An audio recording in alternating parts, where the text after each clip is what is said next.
Hey y'all, welcome back to my channel. If you're new, welcome in. Today I am going to show you the Garden of Dreams, a magical world of make-believe to color coloring book. If you're up for that, stick around. Okay y'all, this book is by this illustrator. I'm not going to try to say the name there, but this was a Mother's Day gift from my daughter, and I'm just showing you the back here. And I guess this was on my wish list on Amazon, and I don't remember this book at all. I must have seen it in somebody's video, but I don't remember seeing this book. I just don't remember seeing it. So if you've never seen it, this is a really cute book, and I would highly recommend it. It's got pretty nice paper. I've been coloring in it with Prismacolors, and they are doing really well on this paper. It says, Get Creative 6, New York. Very cute little bunny here. And then this is all about the author, and she talks about what she would dream about when she was a child over here. So that is what the book is based on.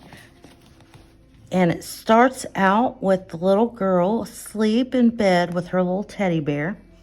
And this is her room. And this first page gave me Daria's song vibes. It really reminded me of that a lot. But the paper is different in this one. Yeah, it's pretty good paper. And then there are 4 chapters in the book. And only do you have words just at the beginning of the chapter. That's it. It's not a lot of trying to color words or anything like that, but we'll read the little story here. It is a beautiful night filled with stars. Suddenly, a meteor shower lights up the quiet sky, and one magical shooting star flies into an open window where a young girl is sleeping peacefully. The star transfers its magic to the girl's teddy bear, which comes alive and leads the still sleeping girl through a dream portal in the forest. What wonders lie ahead? And here's the little teddy bear come to life. Now, I know as a little kid, my toys coming to life would have been the best thing that ever happened to me. That's why I love the Toy Story movies. Even as an adult, I will watch those movies. But the little teddy bear leads her out into a garden. Lots of lights out here. And one thing about this book is there's not a lot of background space, not a lot of white space. There's enough that you can create a background, but not too much where it's overwhelming. But the whole page has something to color. Then they find all kinds of sweet treats and flowers and all the pretty things. And now the butterflies are taking them a ride up in the, it's not a balloon, I guess it's a basket. Lots of flowers to color if you like flowers. And the bumblebees are leading the way here. I just thought this book was really adorable. I don't always do flip throughs, but I couldn't resist with this one. But this one's a really nice page too, because it's like, it's a mandala, but it's something to color other than a shape, you know? If there's a book out there that has mandalas in this kind of style, where it's actually something that you're coloring, leave that down below. I would love to know. But they find this vine that's got fruit all around it. We've got pears and oranges and apples and lemons. And we've got grapes up here. And they are walking up the stairs. And then they come to this beautiful tea garden with lots of little flowers. this would take some serious dedication. I'm normally not one to like really, really small detailed things like this because you don't need to, but easier to use like gel pen or something like that with this. But for some reason, I don't mind in this book just because it just goes along with the whimsical story, you know. And now we've got the flower fairy ladies. And we've got all the things that you're going to need for your tea.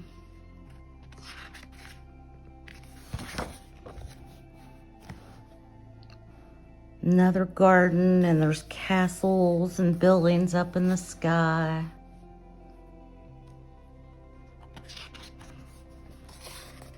And then we come to chapter 2.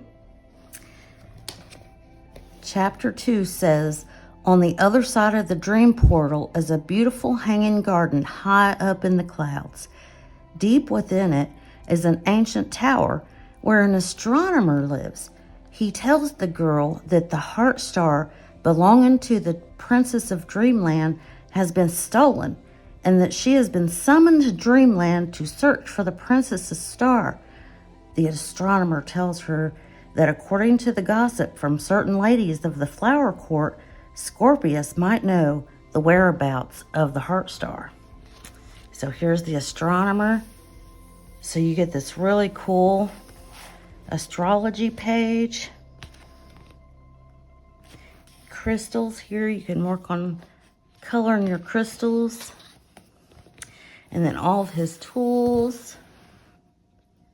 And a very cool scene of the little girl and her teddy bear looking at all the stars. And then this is a very cool page. I'm not sure how I would go about coloring this. I almost feel like it should be made like a map. Maybe like a sepia color. Or maybe like blues and grays. That's what I see when I see the page. We've got more of the stars and the moons and the planets. Then we've got Scorpius over here. He looks very sad, doesn't he? There she's surrounded by animals. Very cute little teddy bear up here. There's animals in each one of these. See what I mean about the whole page? You're coloring the whole page. And then we get to chapter 3. Scorpius, with his poisonous stinger, is feared by all, but he adores the gentle princess, as do all the citizens of Dreamland. However, believing that the princess would never pay him any attention, Scorpius stole the heart star. When the girl gently comforts Scorpius, he sheds beautiful tears and gives her the heart star straight away. See, he did look sad in the picture back there. He's crying. He says, here, take it back.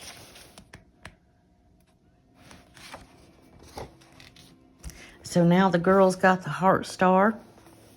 And she got on the horse with her teddy bear. She's holding it. And they're flying through the clouds to return it to the princess. And then they run into some water scenes here. Huge fish.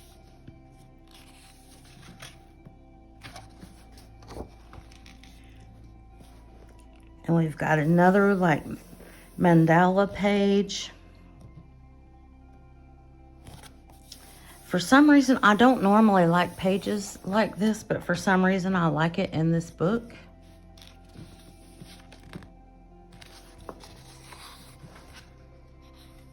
And here she's come up out of the water. We got a big spider web over here. And she's carrying the heart star, and her little teddy bear is following her all along the way.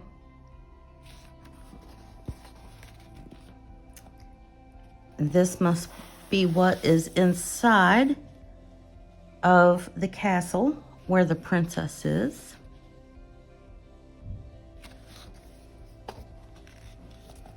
We've got pictures on the walls here. I don't know if this is the wallpaper, maybe. This is a very, very, very busy page. Still open enough, though, where you wouldn't need to use pen. You can still use pencil on this. And then we get inside the castle and everybody's cleaning up. Looks like they're getting ready for a party.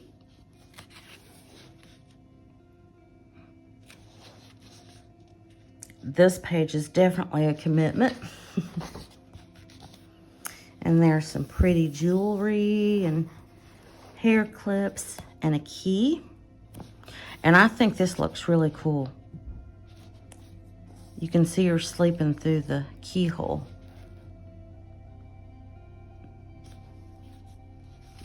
This would be awesome done in like golds.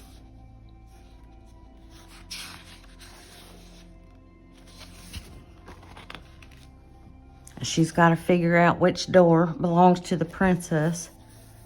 So we've got 2 pages here of doors.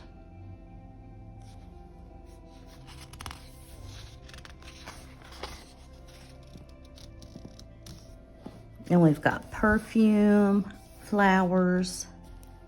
This is very intricate around here. Almost like a doily or something like that, you know. Then you can color the pretty dresses, and a brush and a mirror.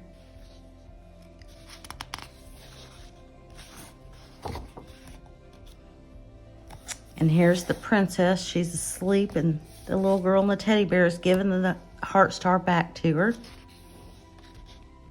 She's in a very fancy floral-y bed. Yeah, that's lots of flowers there. And then chapter 4, the girl travels through dreamland to the princess's castle to return the heart star. She sets it next to the princess as she lies sleeping. Suddenly, the heart star shimmers brilliantly, and the princess slowly opens her eyes. They stare at each other in surprise. They are mirror images of one another. With dawn approaching, the girl knows that she must return to her world. So the princess looks just like the girl, just with really long hair. That's a cute picture. And so we're trying to beat the clock. She's running out of time to get back. This is a neat page too.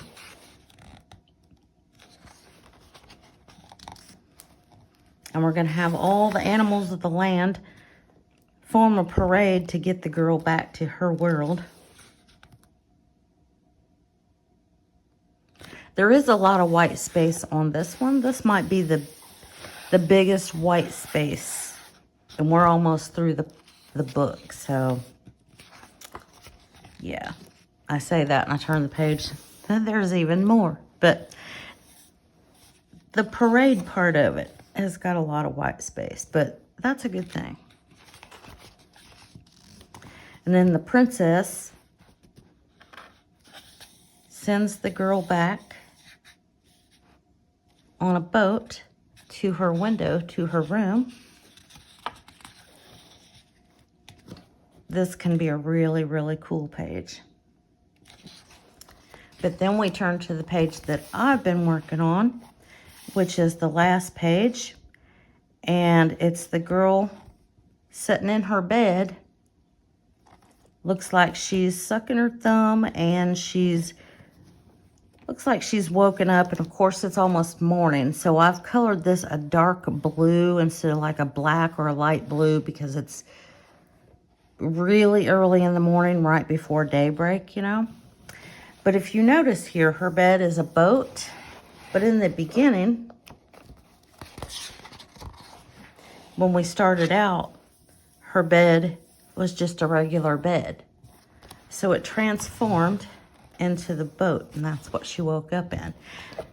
And that's not the end. That's the end of the coloring, but not the end of the book, because it does give you some pictures that are in the book so you can get a feel for the color palette. And I love these muted colors. This is like my favorite kind of color palette. But then there's that parade.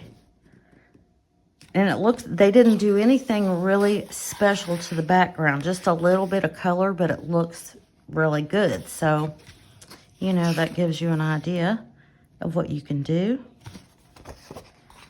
And then there's the flower fairy, flower court ladies. And then I will not do this because I cannot tear pages out of a book, but there's actually message cards here that you can color and cut out if you wish. And there's the backs of, so you can write on each one. And that is the end of Garden of Dreams, A Magical World of Make-Believe to Color by Yoshimi. I'm not trying to say the last name. But I highly recommend this book. I think this book is adorable. So I hope you liked that read along, flip through of Garden of Dreams. And if you stuck around in the video for this long, I appreciate you very much. And I hope you have a wonderful morning or afternoon or evening or wherever you are in the world when you're listening to this. And until next time, y'all, bye.